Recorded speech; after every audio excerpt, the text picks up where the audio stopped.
Yusuf, how are we? I'm doing good, Yusuf, man. How you doing? You're right, yeah? Thank you very much for coming on. I really I, appreciate it. I appreciate you having me on board, man. Looking forward to it. So, as we start all of the podcasts on Elevate Your Potential, I Mm. always ask the question to start with, what does reaching your full potential mean to you?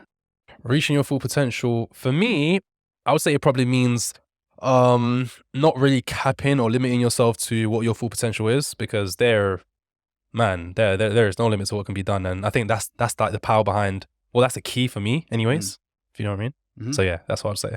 Yeah, so for people that don't know you, I know you've got a decent sized social media presence, and obviously you've got your own podcast, and you've also been on a few podcasts. But for anyone listening, can you give a little bit of background on yourself? Yeah, sure. I would say I got a decent. I mean, I got a pretty small following still, but yeah. No, of course. So, obviously my name's Yusuf. I'm involved pretty heavily in the service accommodation, Airbnb space. Got involved in property, I would say about, 3 years ago now.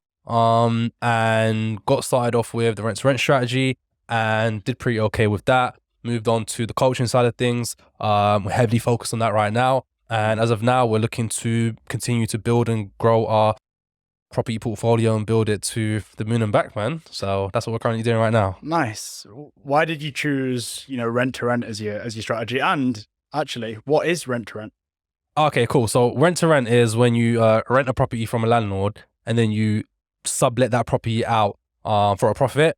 So this could be through, you renting out each of the individual rooms to individuals, or just renting out the whole place as an Airbnb. So when I started out, I did HMOs, which is, renting each of the individual rooms out. And then afterwards I moved on to Airbnbs and service accommodation just because there was just more money to be made with that, man. So that's how I got started with it, man. What was life like as a young user? Go back a little bit just before the business, just before the recent success, and what did life look like for you before that? Life. It didn't look the best. I'm gonna be honest with you. I did a lot of things that I shouldn't have done. I was, not keeping my nose too clean, and I ended up like obviously I was on the streets. I was involved with a lot of drug related activity from pretty much a young age, and I would say at the age of 19 is when I actually sat down to do a prison sentence. So I got sentenced to 3 years and 7 months for drug related offences, and I came out when I was 21. So I came out when I was 21, and when I came out, I was just super lost, and didn't really know what I wanted to do with my life, and just really did what everyone else told me and just got a job.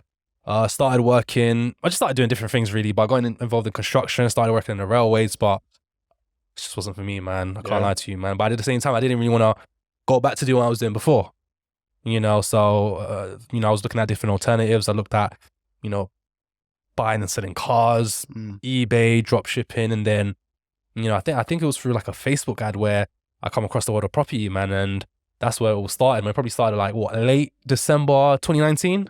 Yeah, December 2019. That's when I first come across this.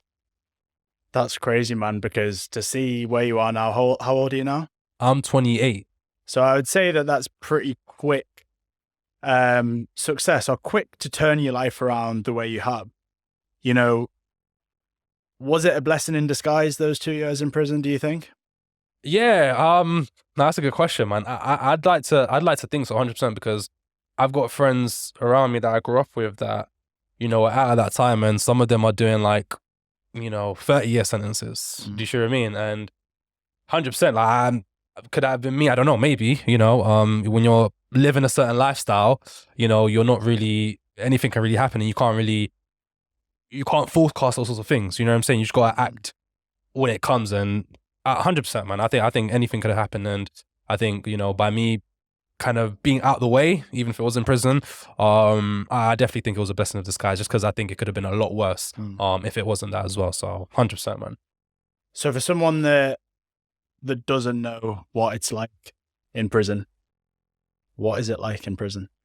What's it like? I'll say, I mean, it's not, I don't know. I feel like it's not what most people think. It's not like a place where it's, so scary and it's full of like these guys that just want to, I don't know, they want to rape you, and you know what I'm saying? Like everyone's just, it's really not that, to be fair. Don't get me wrong.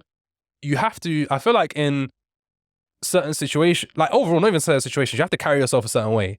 You have to carry yourself a certain way. You have to obviously, for me anyways, like I felt like I had to carry myself a certain way, and just so like I would be not portrayed a certain way, but just for people to know like, okay, like this isn't, he's not just a little bitch. You know what I'm saying? But at the same time, even for people that are like quiet, humble, timid, it's cool, man. There were people there that, they were in there for white collar crimes, and they were just, no one really bothered them. You know what I mean? So I feel like it's not really what people like that have watched these movies, these American movies, and you know what I'm saying? It's not that, man. It's just a big waste of time, in my opinion, man. It's just like, time just stands still, because you go in jail, everything just continues on, but your time is just stood still. And then when you come out, that's when time continues again. So what are you thinking those 2 years in prison? Are you thinking that you're going to get out and you're going to, turn your life around and do something? Or are you still in that mindset of like anger, or like what's the mindset in there? Because obviously you've turned your life around as you've came out of prison, but why have you been able to change your life around, but so many others that come out of prison aren't able to? No, that's a very good question, man. I think it's because of the upbringing I had as well. Obviously, I know I said I wasn't really keeping out of trouble or anything like that, but I actually, I had a very, very supportive family. Both parents I had like, I'm the youngest sibling. I've got about 6 older brothers. And they pretty much all, took care of me when I was growing up. They kept me more open-minded about different things. Do you see what I'm saying? And they always try to lead me to a much more straighter path. And, and because of that, I'd always just kept an open mind when I was younger, and, tried different things, and, I just knew that there was more to the world than, what most people portrayed it to be. And I give massive credit to that to obviously my family, and that I would say 100% that's the reason why. Or that's a big part of the reason why, I would say, definitely. I love that, man, because I've got a huge family as well, Middle Eastern background, and the thing is, if you're a man, it's like we've got to have all the kids, we've got to have a big family. It's like we've got to keep going until we get a boy. That's like the culture, of course. And when there's one person in the family that's a little shit, which was me, 100%. When you get older and you've had all these people that have been backing you, sometimes you have a chip on your shoulder to like prove them right, and actually do something, because when you got a big family, like letting down your family is worse than letting down anyone else, right? Letting down yourself, letting down your family. So no, I love that answer, man. Yeah, that was a big one to be. I even forgot to mention that as well. Like because they had such high expectations of me, and like they always kind of like put that on me. Do you see what I'm saying? And the fact that I went down so low and I just let them down, it was always inside of me to be like, nah, man, I can't like do that to my family type of thing. You know what I mean? This just wrong friendship group, wrong, just standard. It starts off with one thing and then it moves into this group, and then before you know it, you're dealing and whatever. Yeah, exactly, man, exactly no, that. Big respect for being honest and transparent, and I think we'll get into it later, but that's probably a big reason that people are backing you now, especially within business, because they see your transparency. So I appreciate that, man. Last thing on this that I just wanted to mention, or I'll bring up and get your thoughts on, is like, so I reckon it's more that you've got to want to change as well, because like going back to the people that are in prison and then they come out and they go back in and they go out and they go back in, they just don't want to change. I think that lifestyle's for them, and the people that do change probably always knew that wasn't the lifestyle for them. So yeah, I see. No, I agree. I think like if people, they don't really have that, because the thing is like people, I don't know, do people want to, a lot of people want to, I feel like everyone that's in jail wants to change, of course. Yeah. But do they have it sounds a bit cliche and cheesy, but do they have the desire, the hunger, and the determination to do that? I don't know, man. I don't know. I feel like a lot of people are just, they're creatures of habit. They just do what they know, and that's, I think, even with the, with stats that, record, okay, if people go into prison, like on average, or what the stats showing, how many of them on average return? And I think there's probably about 70%, something like that. Do you see what I'm saying? So I get it, man. I get it, being creatures of habit. If you've always done that your whole life, that's all you know. You see what I'm saying? So it's very hard for you to open up your mind to a different world and, you know, do different things because, you know, you've never really been exposed to that sort of life. Yeah. And also I think the motivation, right, when you are in that place that you were in, a big motivation could have been money. Is that right? 100%, yeah. So obviously when you've got out of prison and you realize that you can actually make more money, but legally by running your own business, and it's like, hold on a second. Like, if that's what I was chasing, I just need to find a way that I can do it. And that's what you've done. You've kind of taken that motivation and you've just built a business around it that's, you know, obviously thriving. Appreciate that, man. How do you deal with any of the stigma that comes your way? Well, as in like, oh, this guy's been to prison. Oh, you can't trust him. He's a crook. In terms of business, yeah. I don't really get that. I don't really get that much stigma, to be fair. If I'm being honest, I haven't really like not. I mean, if it's on social media, then yeah, you're gonna obviously come across trolls and that. But Yeah. outside of that, nah, I haven't really. Because obviously, I make it known, man. Yeah. It's not like I hide it and then people find out and I'm like, oh my gosh, like I'm full front with it, man. I feel like people they respect that because I'm so transparent about it. I feel like the people that would be put off by that, there's no conversation to be had. You sure what I'm saying? So I feel like that's a big reason why I haven't really come across any stigma really, because I'm so transparent about that, if that makes sense. So let's get back into the rent to rent stuff. So rent to rent gets I'd say a bit of a bad rap at times. A lot of coaches and a lot of mentors are always going to trash other people's strategies because obviously they want to sell their own. And now that you've dipped into the coaching side, especially for rent to rent, what's your honest assessment on that as a strategy for cash flow, for building wealth into getting started in property? I mean, I think it's because obviously if I answer it, it'll be like, oh, of course he's going to say that because he he teaches. But no, genuinely, I think it's, you know, that's why I got started off. You sure what I'm saying? That's how I got started off with it. You know, it took me to a certain level, and then from there, I just continued building on and building on. So I can see the power behind that, and not just for me. Obviously, I've got, you know, I've got certain students I'm working with. Like, I'll give you an example. I got one of my students. Her name was Lauren and Leon. They're a couple, and they got started off with us probably about May last year. So from then to now, they've taken on like what? Their business is doing 5 figures a month, put it that way. From then till now, and they started off with rent to rent. So yeah, man, I'm seeing this, man. So for me, if you're asking me, oh, what's your opinion on it? You know, is it really what people make it out to be, or is it just all a hype? Like, don't get me wrong, there's a lot of hype involved, and I feel like, you know, a lot of people put it out there to make it seem as though not as a get rich quick scheme. To be fair, some people do make it seem as though it's that. But a lot of people do paint it with a certain brush to say, look, if you get involved in this, you can make it happen super easy. Obviously, that's not the case. It's a business like any other business. But in terms of the possibility, the potential behind it, obviously, if you're good at doing it correctly and you're approaching it the right way, it's massive, man. Yes.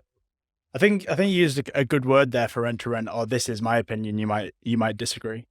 But you said business. Do you think it's more of a business than it is an investment? 100%. When it comes to rent to rent? 100%. It's more because I think 100%, because with an investment, like it's not, with most investments, it doesn't require your time and effort to actually, you know, make it work. Like if I were to buy a buy-to-let right now, standard buy-to-let, and get a normal tenant in there, again, a stage and manage it, for me, it's an investment. I'm not doing anything with it.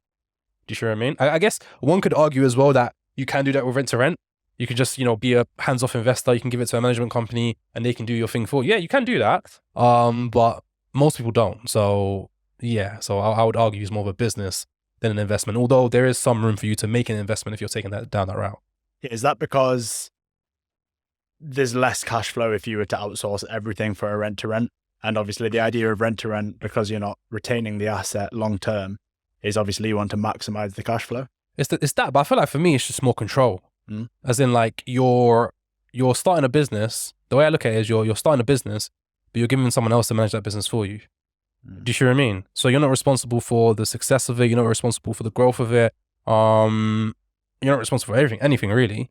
Because if they do, you know, if you've got a shit management company and they're really bad, they're not making you no money, you're gonna, like, you can't control that because you're not in control. Do you see what I'm saying? Whereas you can't really do that with buy-to-let because it's just, what can go wrong with, I mean, I'm not saying nothing can go wrong with a buy-to-let, but it's nowhere near the amount of things that can go wrong with a rent to rent, if that makes sense. Yeah. So for people that are wanting to get into it, I see a lot of people that want to get into deal packaging, rent to rent, all the plethora of strategies. Mm-hmm. But I think it's important to tell people who it's not for, because the amount of people that get into deal packaging, and there's certain buzzwords, phrases that kind of wind me up a little bit with minimal time and minimal effort. What's your response to that? I mean, I get it, because you get people that are out here selling courses that paint it out to be that. So, and that's why, when it comes to coaches, mentors, they get a bad rap. Do you see what I'm saying? It's like, oh, this guy, all he does is sell courses. He makes money from courses. Yeah. He doesn't do anything.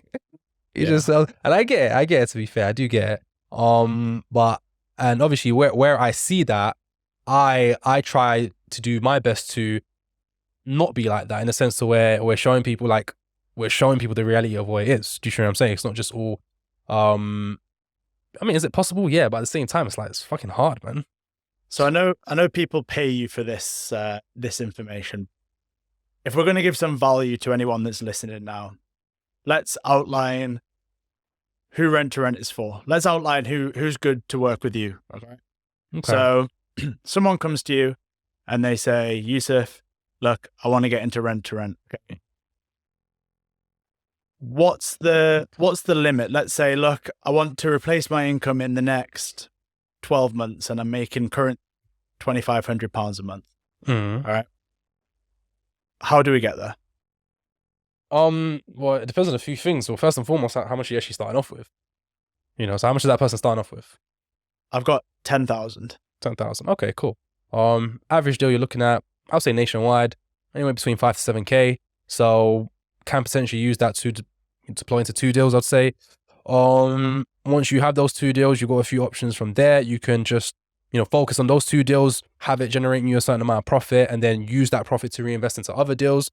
Or maybe you're being a bit more aggressive with it and, go into investors, rent-to-renters and landlords, and maybe offering to manage their properties for them, similar to how estate agents do it, to allow you to scale and grow quicker. So, that's how, if it was me talking to someone that wanted to get started off with that, I could potentially present that to them as an option, or I could just say, look, you could invest into 2 deals, make your money back from that, and then just continuously reinvest and just grow and grow further and further.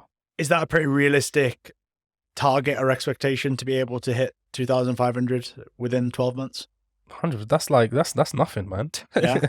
That's nothing, man. I mean, we aim to do that in 90 days. Yeah. Not necessarily. Let me not say, okay, but in 90 days time, we're going to do that 100%.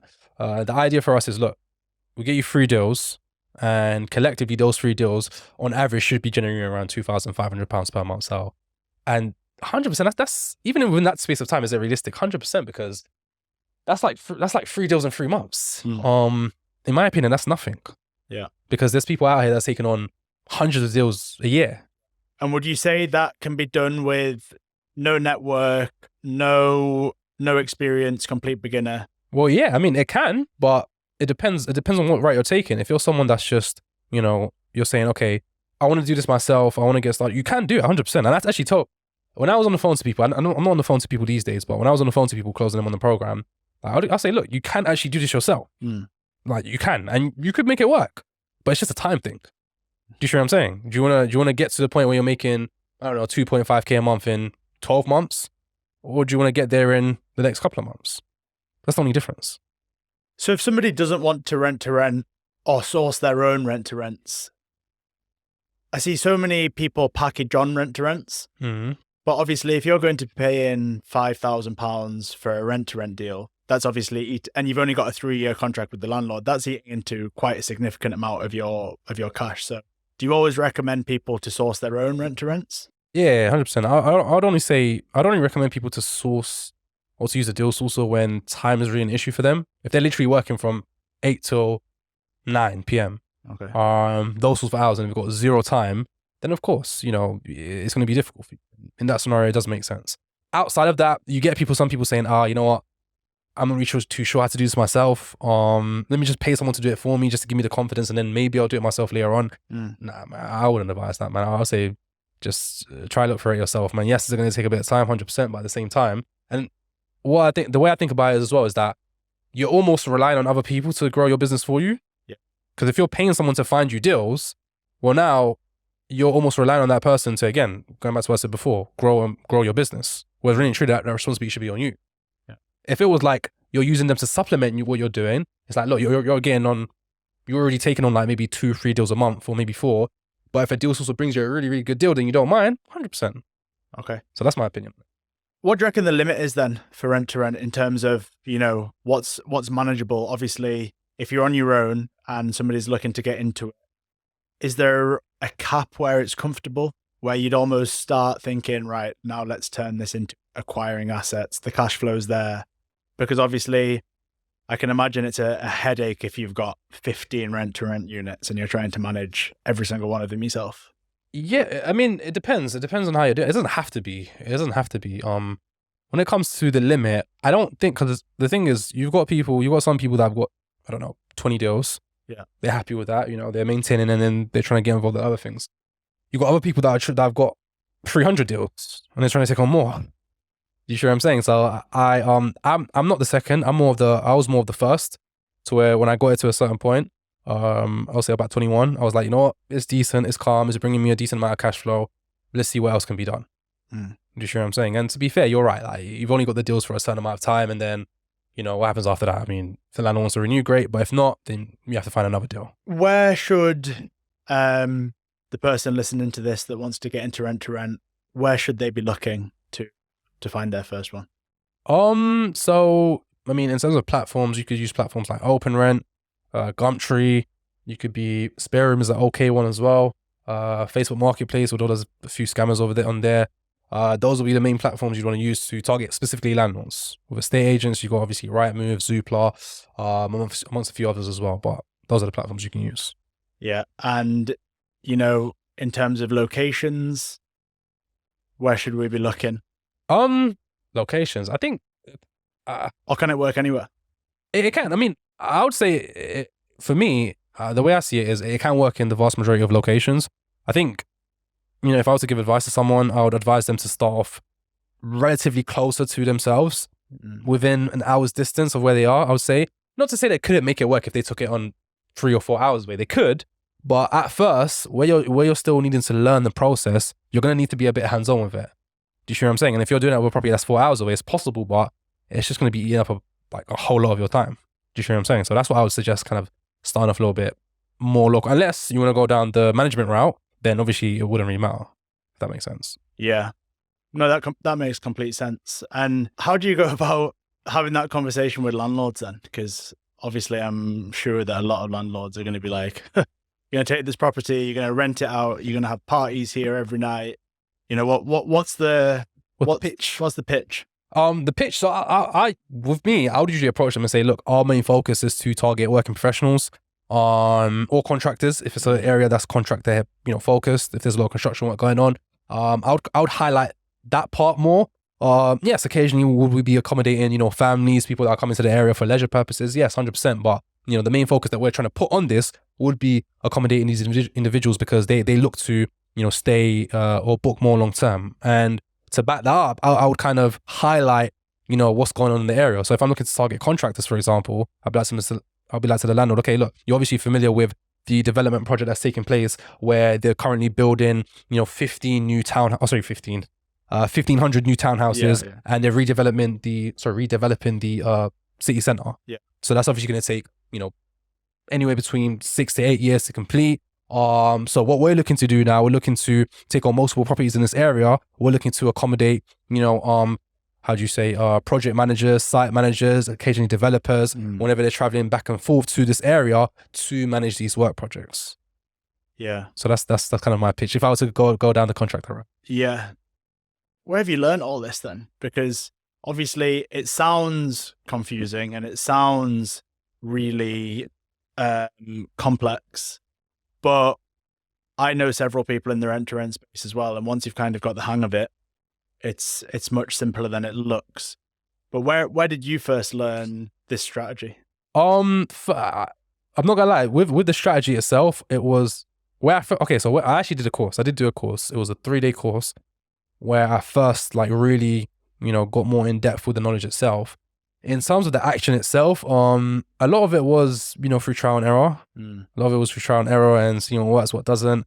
Yeah, man, that's kind of how I learned a lot of what I know, man. And obviously later on down the line, working with, individual coaches and mentors to help me level up my game further and further. So why did you want to get into the mentoring space? Do you feel like that's your way of giving back almost? I mean, or is it your way of helping people that were in your position? I was even planning on getting involved in this. Someone actually pushed me to do it. It was actually the first coach I got together with.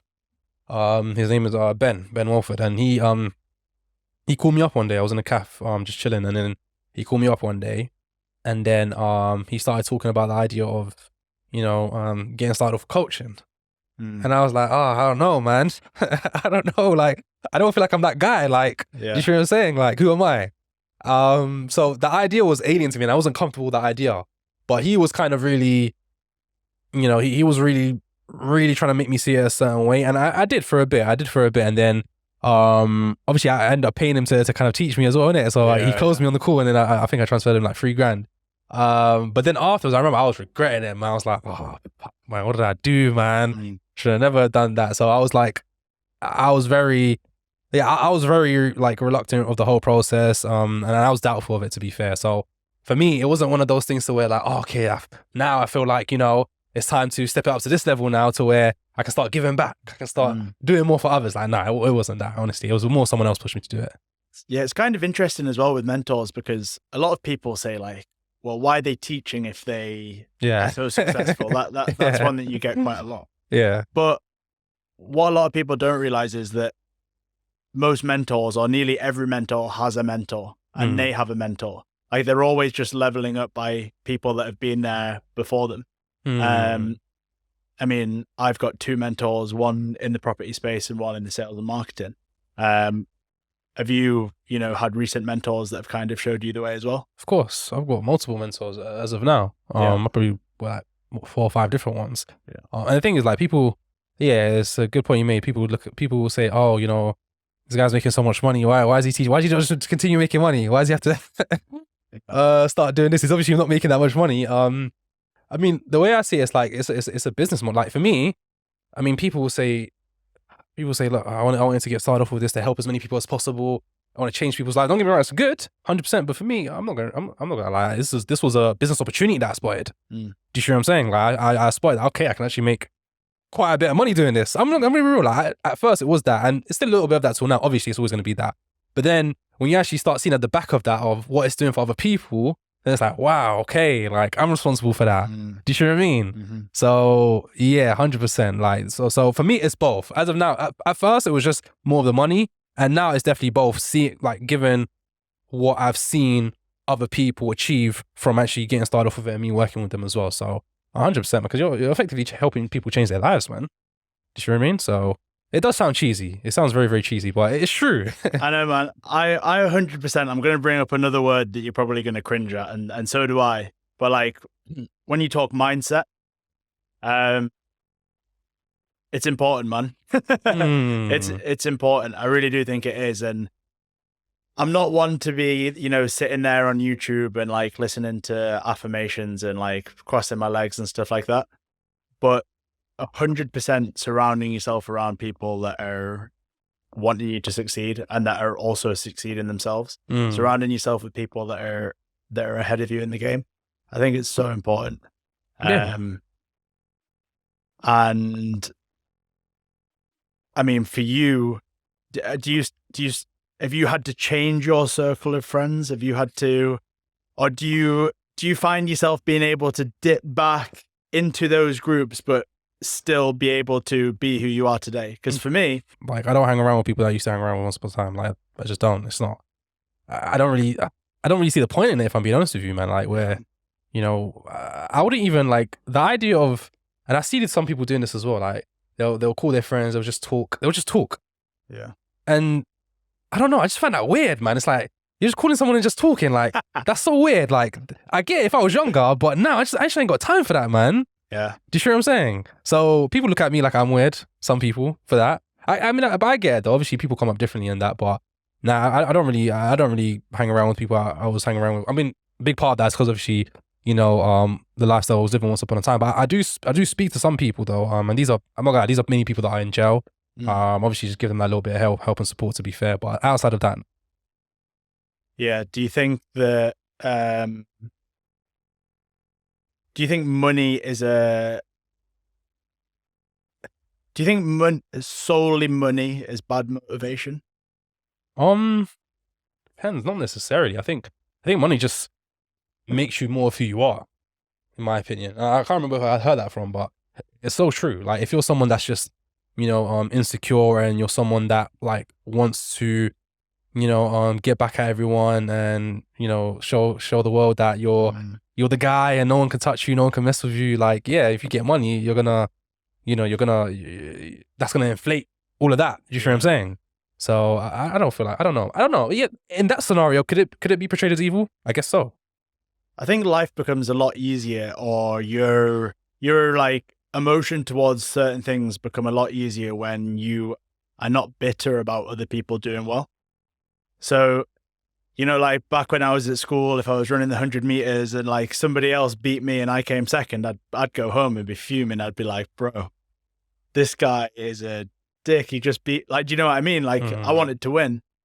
But then as you get older and you mature, the people that succeed are the people that are okay with other people winning. And especially in the property space, right? There's enough room for everybody to win. But you go on these property groups, you read through the comments, and, you always have those people that always want to try and drag you down. But they're the people that are not really doing as well or so well. Yeah. Okay. And I get that all the time, man. I get that all in the comments.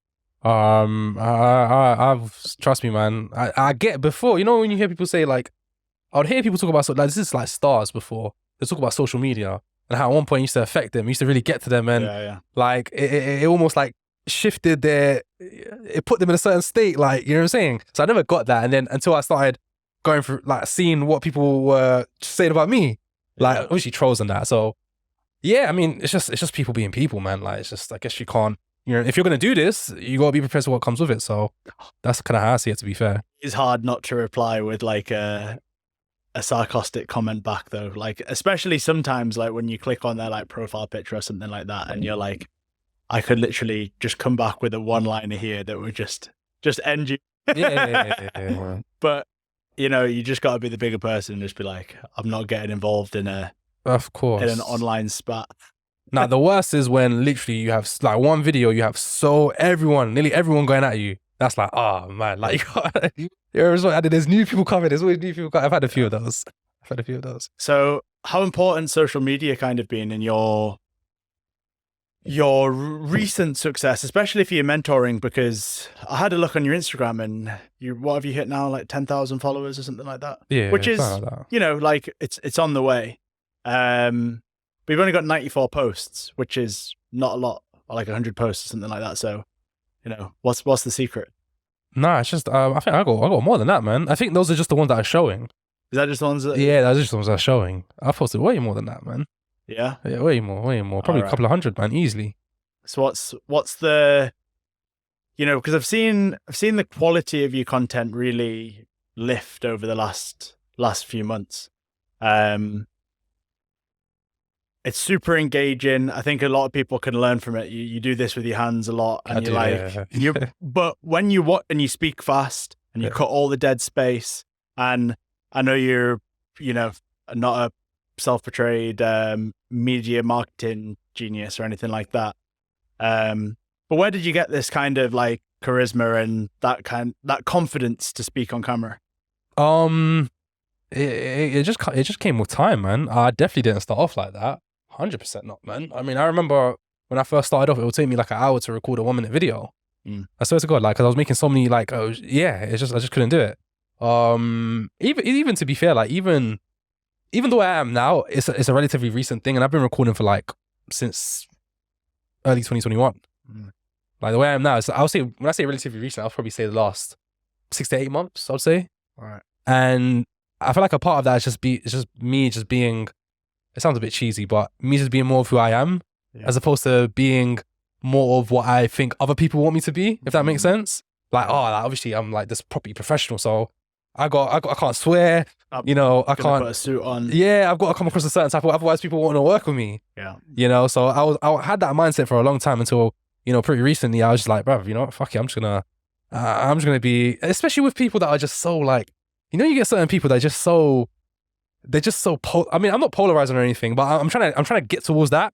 I feel like I'm a little bit, but you get like, I'm using an extreme example, like Andrew Tate, for example. Yeah. Like you either love him or hate him. Do you know what I'm saying? But this guy is a fucking, like, he kills it.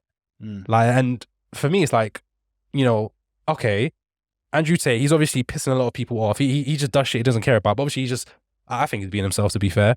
So for me, yeah, man, because that's just kind of how I look at it, to be fair. Like, I just want to, as cheesy as it sounds, just be myself, be cool, be chilled, bust jokes. And you know, if people vibes with it, cool. If people don't vibes with it, that's not a problem. Don't get me wrong. I don't just like record and say whatever, and then if it goes viral, great. Obviously, I'm more strategic with it than that. Yeah. But with the strategy that I know and learned, I kind of complement that with like my style. Do you know what I'm saying? My approach, my personality, and yeah, man, I guess it's working a bit. You know what I'm saying? It's working a bit. Yeah, and it's always a work in progress with content. I mean, I'm still at the early days of recording content, reels, long form podcasts.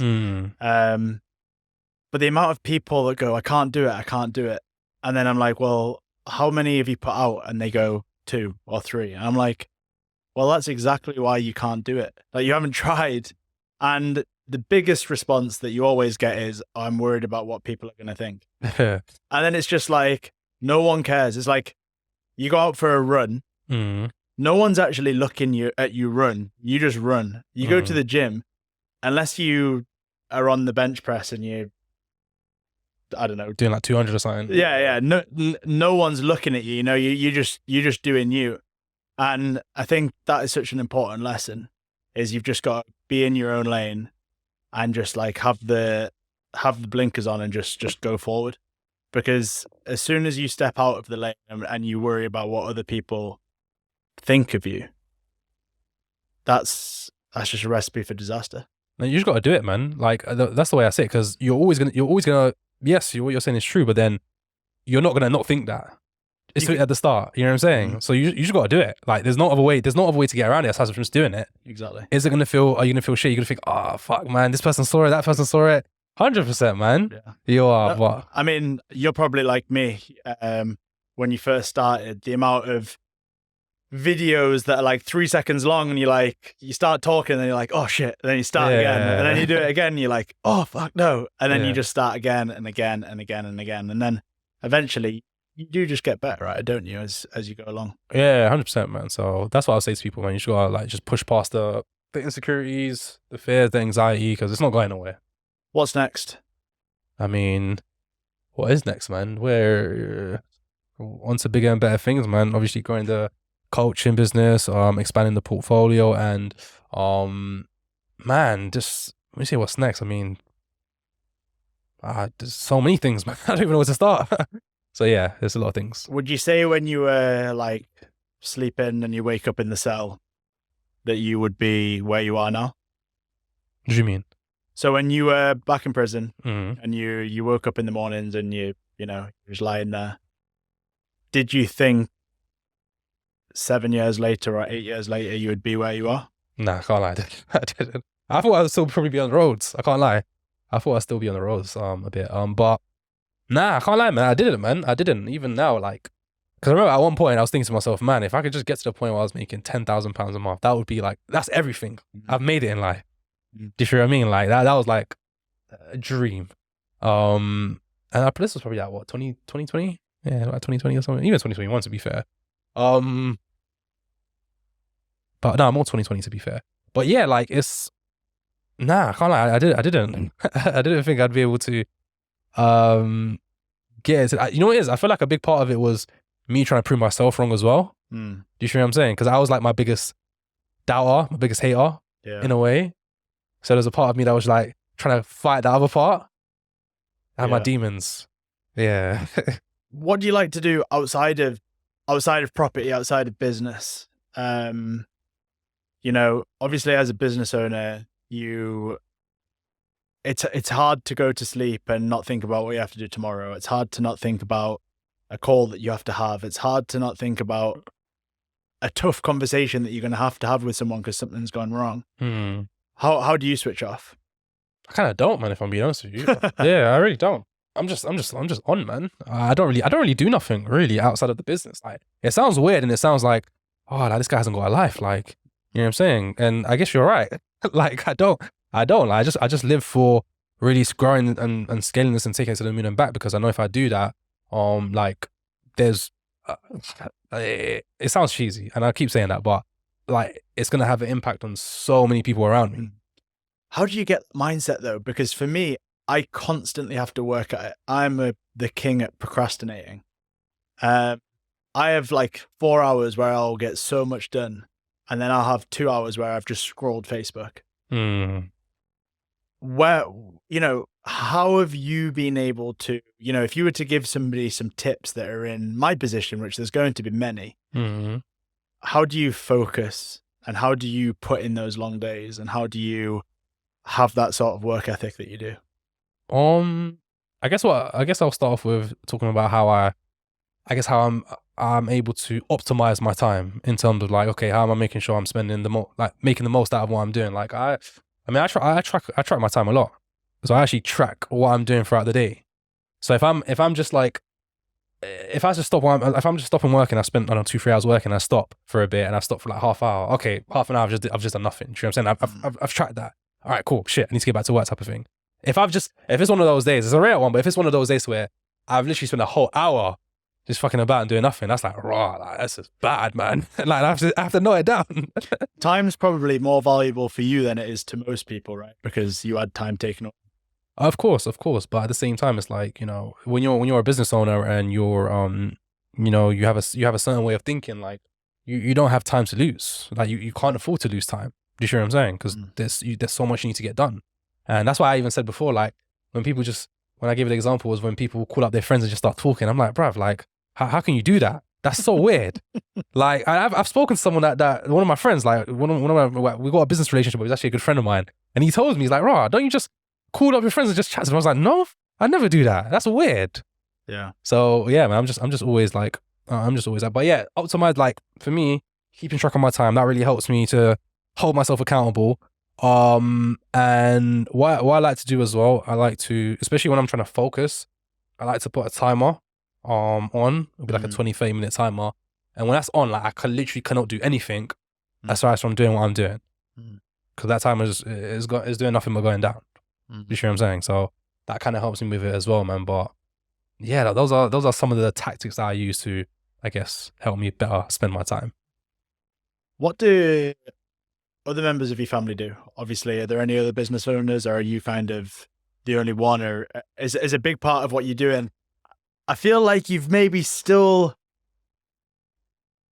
it's almost like you're very upfront and very confident and very front facing, but almost like as well that you don't want to give too much away, or maybe you hold something back a little bit. And that's why I bring up your family, you know, is the motivation as well, maybe the fact you've got a big family and you want to support them? Yeah, 100%. I mean, 100%, man. Like that's, you know, supporting the people that once supported you. Like, I mean, you got to think as well, like people that have a background similar to myself, like they get disowned from their family. Yeah. Their family want nothing to do with them. I only say because, you know, it's nice to have the watch, right? It's nice to have the car. It's nice to have this.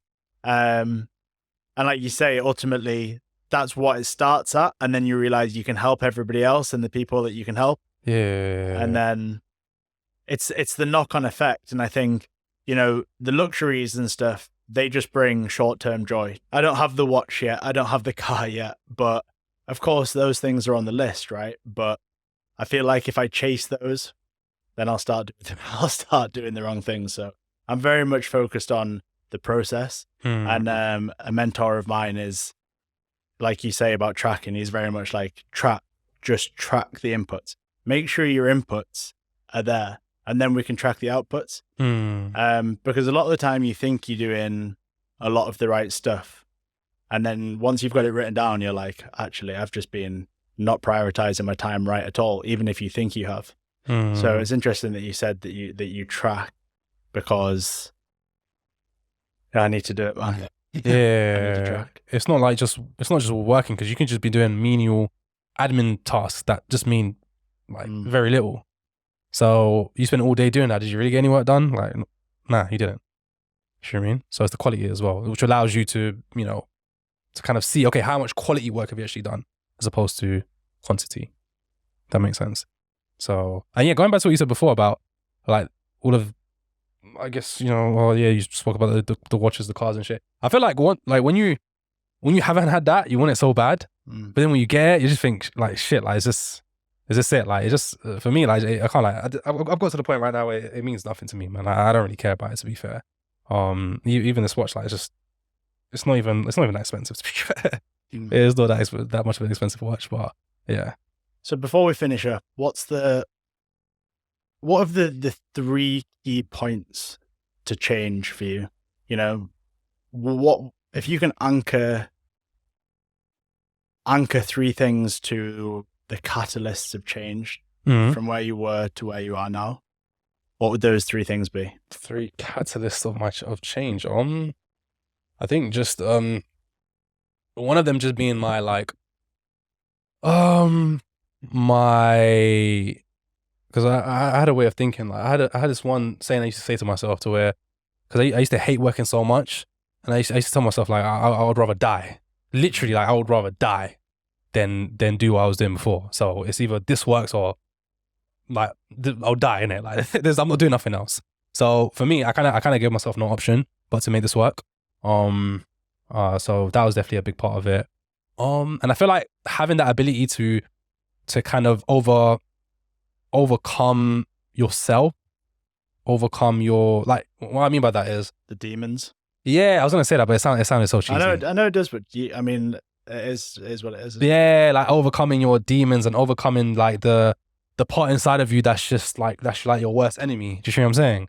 And for me, I feel like I was just so, like, my ability to be able to do that, and how I did that, I was just like raw with it. Like, I was just not having it, man. You know, these guys are just psychotic, and then they was like, no, like, they'll just, and they just keep pushing and then like they're just always just telling themselves shit, like, when I say telling themselves, they're just saying, no, I'm gonna make this happen. Like, no, there's no way I'm not gonna make it happen. Like, I'm not, and they're literally saying it to themselves and saying it to themselves. And yeah, man, I feel like just a combination of those things that I was talking about right now, like, really kind of, you know, because even by you doing that, like, just, let's say you're having like a bad thought, you're telling yourself, oh, you're not shit, you can't do it. Like, there's no point in trying.